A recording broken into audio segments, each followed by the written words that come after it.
بسم اللہ الرحمن الرحیم۔ الحمدللہ، آج ہماری تلاوت کا آغاز چوتھے پارے کے آخری پاؤ سورہ النساء۔ اس کے آغاز میں اللہ کا حکم ہے، لوگو اللہ سے ڈرو، لوگو اللہ سے ڈرو۔ آگے جو تذکرہ ہے معاشرے کے کمزور لوگوں کا تذکرہ ہے، جن کے حقوق ادا کرنا اور جن کے ساتھ عدل و انصاف سے کام لینا اور جن کی ذمہ داری صحیح طور پہ بجا لا دینا خوف خدا کے بغیر ممکن نہیں۔ اللہ کا خوف ہوگا تب ان کمزور طبقے کے ساتھ بھی انصاف ہوگا، ان کے حقوق کی ادائیگی ہوگی، ان کی ذمہ داریاں صحیح طور پہ بجا لائی جائے گی۔ ان میں یتیم ہیں، ایسا نہ کرنا اچھا مال اپنے پورے مال سے تبدیل کر دو۔ بچیوں کے وراثت کا معاملہ ہے، عورت کے حقوق کا معاملہ ہے۔ شریعت نے 1 سے 4 کی اجازت ضرور دی ہے، لیکن عدل شرط، انصاف شرط، استعداد اور صلاحیت شرط، ورنہ ایک اتفاق، پھر ظلم نہ کرو، پھر زیادتی نہ کرو۔ اسلام سے پہلے جاہلیت میں متعدد شادیوں کی اجازت تھی، رواج تھا، لیکن وہاں کوئی حد نہیں تھی، 10 20 سینکڑوں۔ اور وہاں ایک عورت مشہور ہوتی تھی کہ یہ بیوہ ہے، شوہر زندہ ہے، زندہ شوہر کی بیوہ، یعنی اس کے کوئی حقوق نہیں تھے، اس کے کوئی حقوق نہیں تھے۔ اسلام نے 1 سے زائد کی اجازت دی، لیکن شرط لگائی عدل کی، انصاف کی، اور اس کی حد بھی مقرر فرمائی، ورنہ پھر ایک پر اکتفاق کرو، اور جب شادی کرو تو اس کا مہر دو جو مقرر کیا ہے، نہیں تو کل قیامت میں مقروض اٹھو گے، ان کا قرض دو۔ یتیموں کے مال میں اس بات کا خیال رکھو، مال اللہ کی ایک نعمت ہے۔ اگر معصوم بچے ہیں تو ان کی سمجھ بوجھ کے بغیر ان کے پیسہ ان کے حوالے نہ کرو۔ یتیم کا مال کھانا ایسا ہے جیسے پیٹ میں آگ بھرنا۔ پھر وراثت کی تفصیلی احکامات آئے۔ زمانہ جاہلیت میں عورت کی کوئی وراثت نہیں ہوتی تھی، ان کا یہ جملہ مشہور تھا، وراثت اس کے لیے ہے جو گھوڑے پہ سوار ہو، جنگ کرنا آتی ہو، میدان میں دشمن سے مقابلہ کرنا آتا۔ بچے اور عورت میں یہ صلاحیت کوئی نہیں، اس لیے وہ وراثت کی مستحق بھی کوئی نہیں۔ اسلام آیا، اس نے ہر کمزور کے حقوق کا تحفظ کیا، بچوں کے حقوق بھی بتائے، عورتوں کے حقوق بھی بتائے، اور پھر تفصیل کے ساتھ وراثت کے احکام بتائے۔ اس میں ماں کا بھی حق ہے، بیٹی کا بھی حق ہے، بیوی کا بھی حق ہے، ٹھیک ہے، باپ کا بھی ہے، شوہر کا بھی ہے، اولاد کا بھی ہے، سب کے حصے مقرر کیے۔ اور کچھ ایسے رشتہ دار ہیں جو ضرورت مند ہے، وراثت کے مستحق نہیں ہے، وراثت کے حقدار نہیں ہے، ان کو اگر کچھ دے دیا تو اچھی بات ہے۔ اور بتایا کہ یہ وراثت کے حصے اللہ نے مقرر کیے، تم اس میں کبھی زیادتی نہ کرنا، اللہ زیادہ علیم ہے، زیادہ حکمت والے ہیں، تمہیں نہیں پتا کس کے لیے کیا بہتر ہے، اللہ زیادہ جانتا۔ یہ جو اللہ رب العزت نے حصے مقرر کی ہیں، تم ان حصے کے مطابق وراثت کو تقسیم کرو، یہ اللہ کے حدود ہیں، اس سے تجاوز نہ کرو۔ اس میں پورا ایک رکوع ہے اور بڑے تفصیل کے ساتھ وراثت کے احکام ہیں، لیکن بدقسمتی ہے آج مسلمان انہی احکامات میں بڑی کوتاہی کر، اور پھر کچھ عرصے کے بعد ایسی جنگ کھڑی ہوتی ہے کہ کوئی اس کا صلح کا سرا نہیں ملتا۔ ابھی کی صلح کیسی ہو؟ اس لیے کہ جب وراثت کا وقت تھا تقسیم نہیں ہوئی، جائیدادیں جس کے پاس تھی پڑی رہ گئی، اور وہ لاکھوں کی کروڑوں کی ہو گئی، ہزاروں کی لاکھوں کی ہو گئی، اب کا جی چاہتا ہے دینے، اب جنگ کھڑی ہو، لڑائی جھگڑے اور نہ ختم ہونے والی نفرت۔ وقت پہ وراثت تقسیم ہوئی، شریعت کا حکم ہے جانے والا جیسے ہی چلا جائے سب سے بڑی اس کے ساتھ خیر خواہی یہ ہے کہ اس کی وراثت جلدی تقسیم کر دو شریعت کے مطابق۔ بیٹیوں کا ہے، بہنوں کا ہے، بیوی کا ہے، باپ کا ہے، چھوٹے بچوں کا ہے، سب کا حق تقسیم کر۔ اور پھر ساتھ اللہ رب العزت نے بار بار فرمایا کہ دیکھو اللہ علیم اور حکیم ذات ہے، یہ حصے اس کے مقرر کردہ ہے، یہ اس کے مقرر کردہ۔ آگے شہوت کو غیر فطرتی انداز میں پورا کرنا، غیر فطرتی انداز، ناجائز حرام طریقے سے، اس کی مذمت فرمائی ہے، اور فرمایا کوئی بھی جہالت اور نادانی میں گناہ کرے گا، توبہ کرے گا، اللہ رحم فرما دیں گے، لیکن توبہ شرط ہے، ندامت شرمندگی شرط ہے، اللہ تعالیٰ معاف فرما دیں گے۔ اور فرمایا کہ زمانہ جاہلیت کی طرح نہیں کہ کسی کا شوہر کا انتقال ہو گیا تو اب اس بیوہ کی جائیداد بھی لوٹ لی اور اس کا بھی کوئی حق نہیں کہ جہاں مرضی شادی کر لے، اس کا کوئی حق نہیں۔ جیسے اس کی زمین وراثت میں جا رہی ہے، ایسی زمانہ جاہلیت میں اس کی بیوی بھی وراثت میں جا رہی ہوتی، جس کی طاقت ہوتی تھی اسی قبضے میں چلی جاتی، اس کی مذمت فرمائی۔ اور پھر ان تمام رشتوں کا تذکرہ فرمایا جو قرابت کی وجہ سے، جن سے نکاح جائز نہیں، پھپھی، خالہ، تمام رشتوں کا تذکرہ فرمایا، اور ساتھ ساتھ بتایا کہ یک باری کی ایک ہی ساتھ دو بہنوں کا نکاح بھی جائز۔ ہاں، اس کے علاوہ جن عورتوں سے نکاح کرنا چاہتے ہو، نکاح کا مقصد بہت شہوت پورا کرنا نہ ہو، پاک دامن رہنا مقصود ہے، عفت اور پاک دامنی مقصود ہے۔ اور جس سے بھی نکاح کرو اس کا مہر دو، اس کا حق ادا کرو۔ اللہ رب العزت انسان کی کمزوریوں کے لحاظ کر کے جو احکامات دیتے ہیں، ان احکامات میں اس کمزور انسان کی سہولت کا معاملہ ہے۔ یہ کہا نا کہ حرام نہ کرو، حلال کر لو، یہ تو نہیں کہا کہ پینا ہی نہیں ہے، اور یہ تو نہیں کہا کہ پہننا ہی نہیں ہے، یہ تو نہیں کہا کہ کھانا ہی نہیں ہے، اور یہ تو نہیں کہا کہ عورت کے قریب ہی نہیں جانا، کہا جاؤ لیکن حلال طریقے، کھاؤ حلال طریقے، پیو حلال طریقے، تمیز سکھائی، مہذب بنایا، چھپایا نہیں بنایا، جانور نہیں بنایا کہ جدھر چاہے منہ مار لے۔ تو اللہ نے انسان کی ان کمزوریوں کا خیال رکھے، اس کی سہولت کے لیے احکامات دیے، اور پھر تلقین فرمائی ایمان والو کسی کا مال ناحق طریقے سے نہ کھاؤ۔ اور جس طریقے سے ناحق مال کھانا غلط ہے، ایسا اپنا مال بھی ناحق جگہوں پہ خرچ کرنا بھی حرام ہے۔ جیسے کسی کا ناحق مال کھانا برا ہے، ایسے ہی اپنا مال ناحق جگہوں پہ خرچ کرنا بھی حرام ہے۔ یہ نہیں کہ مال آ گیا جہاں مرضی خرچ کر دو، کل قیامت پہ پوچھو گی۔ ایک سوال تو یہ ہوگا کمایا کہاں سے، دوسرا سوال یہ بھی ہوگا خرچ کہاں کیا ہے۔ بات یہاں تک کافی نہیں کہ خرچ کمانا صحیح ہو، اگلی بات بھی ضروری ہے کہ خرچ کرنا بھی ٹھیک، گناہوں کی جگہوں پر تو نہیں ہے، نام و نمود کے لیے تو نہیں ہے، رسم و رواج کے لیے تو نہیں ہے، ریا اور نام و نمود کے لیے تو نہیں ہے، تمہاری دولت سے گناہ تو نہیں پھیل رہے، گناہوں کی اشاعت اور ترقی تو نہیں ہو رہی، خرچ کرنا بھی دیکھ لو۔ اس کا ذکر فرمایا، فرمایا ہاں چھوٹے گناہ نیکیوں سے معاف ہو جاتے، چھوٹے چھوٹے گناہ نیکیوں سے ہی معاف ہو جاتے ہیں، لیکن کبیرہ گناہ کے لیے توبہ شرط، توبہ ضروری۔ گھر کی زندگی بڑی اہم زندگی، گھر کی زندگی بڑی اہم زندگی، پورا معاشرے کی پہلی اکائی گھر کی زندگی ہوتی ہے، اس کا ایک سربراہ ہوتا ہے، وہ سربراہ مرد ہے، وہ سربراہ مرد ہے، اس لیے کہ مرد کی ذمہ داری ہے نان نفقہ، اس عورت کی ضروریات کی ذمہ داری مرد پر ہے، نان نفقہ، جو خود کھائے اسے کھلائے، جو خود پہنے اسے پہنائے، جیسے اپنی ضروریات کا خیال رکھتا ہے اس کی ضروریات کا بھی خیال رکھتا ہے، اس کو ذمہ دار بنایا ہے۔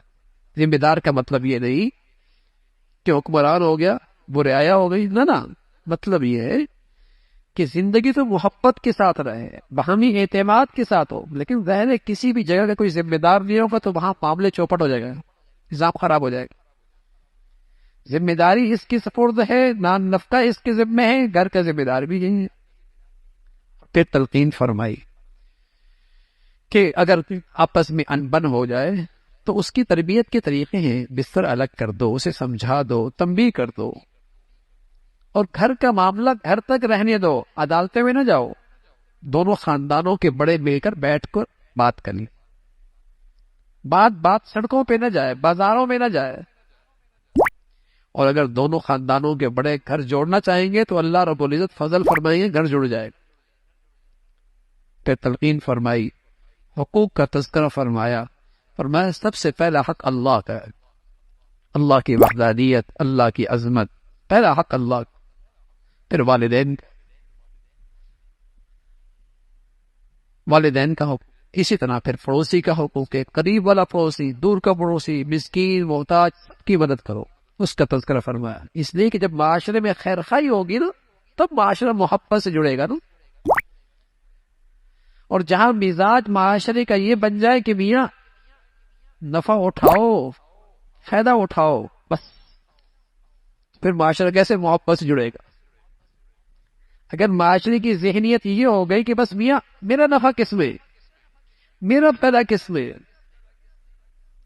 تو معاشرہ تو نفرتوں کا شکار ہو جائے گا۔ معاشرہ اس وقت جڑتا ہے جب معاشرے میں ایک دوسرے کی خیر خواہی کے جذبے ہو، بھلائی کے جذبے، اس کا تذکرہ فرمایا۔ پھر شراب خوری کے بارے میں، شراب کی پی کے بارے میں ذہن سازی کی گئی کہ نشے کی حالت میں نماز کے قریب مت جاؤ، وَلَا تَقْرَبُوا الصَّلَاةَ۔ اب قرآن کی کوئی آیت چھوٹی سی پڑھ کے کہہ دینی ہے قرآن میں نماز کے قریب مت جاؤ، اگلی بات بھی تو ہے وَأَنْتُمْ سُكَارَىٰ، نشے کی حالت میں مت جاؤ۔ یہ ذہن سازی کی جا رہی ہے، شراب کی حرمت بعد میں آئی، یہ پہلے ذہن سازی کی جا رہی ہے کہ شراب نشے کی حالت میں قریب مت جاؤ، اس کا تذکرہ فرمایا۔ پھر یہودیوں کی مذمت فرمائی، اللہ کے کلام میں تعریف کرنے والے، مسلمانوں سے حسد، کینہ، بغض رکھنے والے، ان پر اللہ کی لعنت ہے، اس کا تذکرہ فرمایا۔ پھر ایک واقعہ پیش آیا، ایک منافق اور ایک یہودی کے درمیان کسی بات پہ جھگڑا ہو گیا، بات فیصلے کے لیے حضور علیہ الصلوۃ والسلام کے پاس آئے۔ حضور علیہ الصلوۃ والسلام نے فیصلہ یہودی کے حق میں دیا، وہ حق پہ تھا، منافق مطمئن نہ ہوا ہے، اس نے کہا عمر کے پاس جائیں گے رضی اللہ تعالیٰ۔ اس کا خیال تھا کہ عمر یہودی کا نام سنتے ہی میرے حق میں فیصلہ کر دیں گے۔ عمر کے پاس گئے، دونوں نے اپنا کیس سامنے رکھا، معاملہ سامنے رکھا۔ یہودی کہنے لگا عمر فیصلہ کرنے سے پہلے میری بات سن لو، تمہارے نبی نے فیصلہ میرے حق میں کر دیا ہے۔ حضرت عمر رضی اللہ عنہ اندر گئے، تلوار لے کے آیا اور اس منافق کی گردن اڑا دی اور فرمایا جو اللہ کے نبی کا فیصلہ نہیں مانتا پھر اس کا فیصلہ عمر کی تلوار ہی کرے۔ منافقین نے بڑا پروپیگنڈا کیا کہ ہمارا آدمی مار دیا، اس لیے کہ نام نہاد مسلمان تو تھا نا، بہروپیہ تھا، بہروپیہ، اندر کفر تھا، مسلمان بنا ہوا تھا۔ قرآن نے عمر کی تائید میں قرآن کی آیتیں آ گئی، پر میں وہ مسلمان نہیں ہوا کرتا جو نبی کے فیصلے کو نہ مانے، وہ مسلمان نہیں ہوا کرتا جو نبی کے فیصلے کو نہیں مانے۔ فَلَا وَرَبِّكَ لَا يُؤْمِنُونَ حَتَّى يُحَكِّمُوكَ فِيمَا شَجَرَ بَيْنَهُمْ۔ اور یہ فیصلہ صرف نبی کے زمانے کا نہیں ہے بھائی، آج بھی ہے۔ آج نبی تو موجود نہیں لیکن نبی کی تعلیمات موجود ہیں، نبی کی زندگی کے فیصلے تو موجود ہیں۔ مسلمان تو وہ ہوتا ہے جو اللہ اور اللہ کے رسول کے حکم کے سامنے سر خم تسلیم کرے۔ مسلمان کسی بھی نسبی برادری کا نام تو نہیں ہے نا، کسی نسبی برادری کا نام نہیں کہ چونکہ وہاں پیدا ہوا تو یہ مسلمان رہے گا، نہیں تو مسلمان تو ایک زندگی کا نام ہے، اگر وہ زندگی ہوگی تو مسلمان ہوگا۔ مسلمان کسی قوم کا نام نہیں ہے، مسلمان تو ایک عقیدے کا نام ہے، ایک سیرت کا نام ہے، وہ ہوگا تو مسلمان ہوگا۔ اس کی مذمت فرمائے۔ پھر اللہ رب العزت نے جہاد کی ترغیب دی، اور جہاد کی تلقین فرمائی، اور فرمایا جب دنیا میں مظلوم فریادیں کر رہا ہو کہ اللہ کب وہ آئیں گے جو ہمیں اس مصیبت سے اور اس ظالموں کے ظلم سے ہمیں نجات دیں گے، اس کا تذکرہ فرمایا۔ ایمان والوں کو فرمایا تم ان کی مدد کرو، اللہ کی مدد تمہارے ساتھ ہوگی۔ تم جہاد سے اس لیے فرار اختیار کرتے ہو کہ موت سے ڈرتے ہو، تو موت تو محفوظ قلعوں کے اندر بھی آ جایا کرتی، اور ضروری نہیں کہ میدان جہاد میں موت آ جائے، لیکن خیال رکھنا تمہارے ہاتھ سے کسی ایمان والی کی جان نہ جائے۔ اگر خطا جان گئی اس کا کفارہ ہے، اور اگر جان بوجھ کے کسی ایمان والے کی جان لے لی تو پھر تمہاری سزا جہنم ہے۔ اللہ حفاظت فرمائے۔ آج مسلمان فرقوں کے نام پر، زبانوں کے نام پر، علاقوں کے نام پر، صوبائیت کے نام پر، وطنیت کے نام پر مسلمان کی جان لیتا ہے،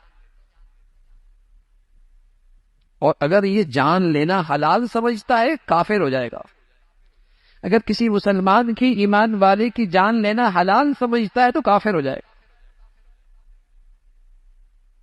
ایک مسلمان کی جان لینا تو اللہ کے یہاں بڑی قیمتی ہے، اس لیے بہت احتیاط اس کا تذکرہ فرمایا کہ ایک مسلمان کی جان اللہ کے یہاں بہت قیمتی، اور پھر شرک کی مذمت فرمائی۔ اللہ رب العزت سب خطاؤں کو معاف فرما دیں گے، لیکن مشرک کا شرک معاف نہیں فرمائے۔ شرک اللہ کی ذات میں کسی کو شریک کرنا، یا اللہ کی صفات میں کسی کو شریک کرنا، چاہے عبادت بدنی ہو، چاہے مالی ہو، چاہے زبانی ہو، جو اللہ کے لیے خاص ہے کسی اور کے لیے نہیں کر سکتے۔ آپ التحیات میں پڑھتے ہیں نا، التحیات للہ والصلوات والطیبات، تمام بدنی عبادتیں، مالی عبادتیں، زبانی عبادتیں کس کے لیے؟ خالص اللہ کے لیے۔ سجدہ صرف اللہ کا ہے، طواف صرف اللہ کے گھر کا ہے، قبر کا نہیں۔ نظر و نیاز صرف اللہ کی ہے۔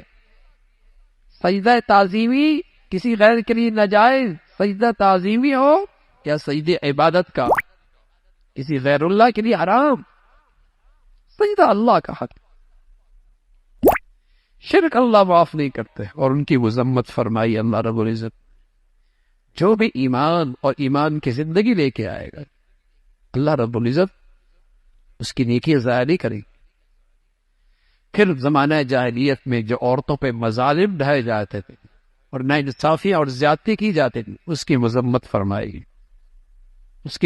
فرمائی، اور اللہ رب العزت کی قدرت کا تذکرہ ہے، اور ایمان والوں کو تلقین فرمائی، اپنے ہوں یا بیگانے ہمیشہ انصاف سے کام لینا، عدل سے کام لینا، اور اللہ کا حکم ہے ایمان والو ایمان لے آؤ، ایمان والو ایمان لے آؤ، یعنی ایمان والو یقین لے آؤ، یقین۔ اللہ کے نبی صلی اللہ علیہ وسلم نے جو انسان بنائے نا، انسان، آج دنیا چیزیں تو بناتی ہے، انسان نہیں بنا رہا ہے دنیا۔ آج دنیا میں یہ جنس نایاب ہے، پیغمبر دنیا میں انسان بنایا کر، اور جب دنیا میں انسان بن گئے تو دنیا میں امن اور سلامتی تھی۔ آج دنیا میں چیزیں بن گئی ہیں، انسان کی جنس نایاب ہے، اور اللہ کے نبی نے جو انسان کو بنایا، کون سا نسخہ استعمال کیا؟ یقین کا، کہ اللہ کی ہستی ہے اور ہر جگہ ہے، یہ یقین پیدا کرتی ہے۔ تو کیا ہوا؟ اس کی خلوتیں اور تنہائیاں بھی پاک ہو گئی، اس کی زندگی پاکیزہ ہو گئی۔ اللہ کی ہستی ہے۔ میرے سامنے بچہ ہو تو میں گھٹیا حرکت نہیں کرتا، بچہ دیکھ رہا ہے، اللہ دیکھ رہا ہے، حیا نہیں کرتا۔ کیا مطلب؟ اللہ کی ہستی کا یقین نہیں ہے نا۔ معصوم بچی دیکھے تو کچھ شرم کروں، حیا کروں گا، لحاظ کروں گا، کچھ پردے میں چلے جاؤں گا، کچھ اوٹ میں چلے جاؤں گا۔ اللہ دیکھ رہا ہے، حیا نہیں آتی، اس کا لحاظ نہیں ہے۔ تو وہ یقین پیدا کیا کہ اللہ کی ہستی ہے، اور اس ہستی کے دربار میں کل تمہاری حاضری ہے، احتساب ہونا ہے۔ اس نے انسان کے اندر کی کایا پلٹ دی۔ پھر اللہ رب العزت نے ان منافقین کی مذمت فرمائی جو کفار سے دوستیاں اس لیے لگاتے ہیں کہ شاید دنیا میں وہ عزت پالے۔ اللہ رب العزت فرمایا ایسے منافقین کو اللہ کے عذاب کی خوشخبری دے دو جو مسلمانوں کو چھیڑ کر کفر سے دوستی اس لیے لگاتے ہیں کہ وہ ان سے مفادات چاہتے ہیں، ان کی مذمت فرمائی۔ اور منافقین کے بارے میں فرمایا یہ سب سے نچلے درجے میں ہوں گے جہنم، سب سے نچلے درجے میں۔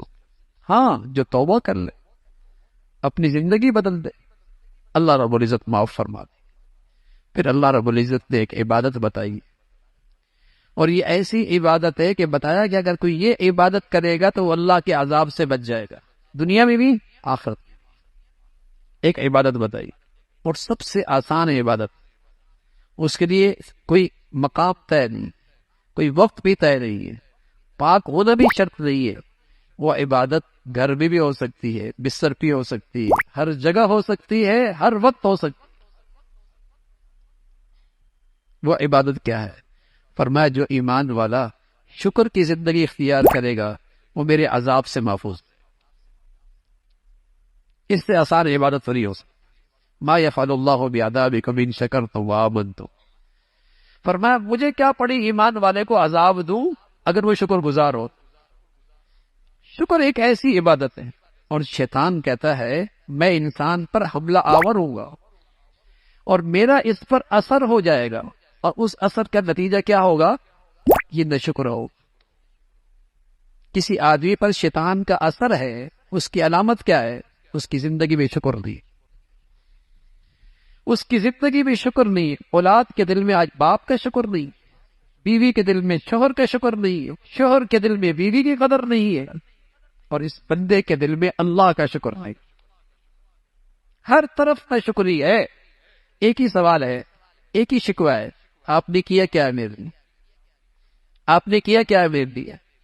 آج کا بندہ بھی مولا سے کہتا ہے اللہ آپ نے دیا کیا ہے مجھے؟ الیاذ باللہ۔ ہر طرف ناشکری ہے، اور اللہ رب العزت نے اتنی بڑی خوشخبری اور انعام دیا ہے کہ اگر مسلمان یہ ایمان والا شکر گزار بن جائے تو میرے عذاب سے محفوظ رہے گا دنیا آخرت۔ اللہ تعالی ہم سب کو بھائی شکر گزاری کی زندگی نصیب فرما دے۔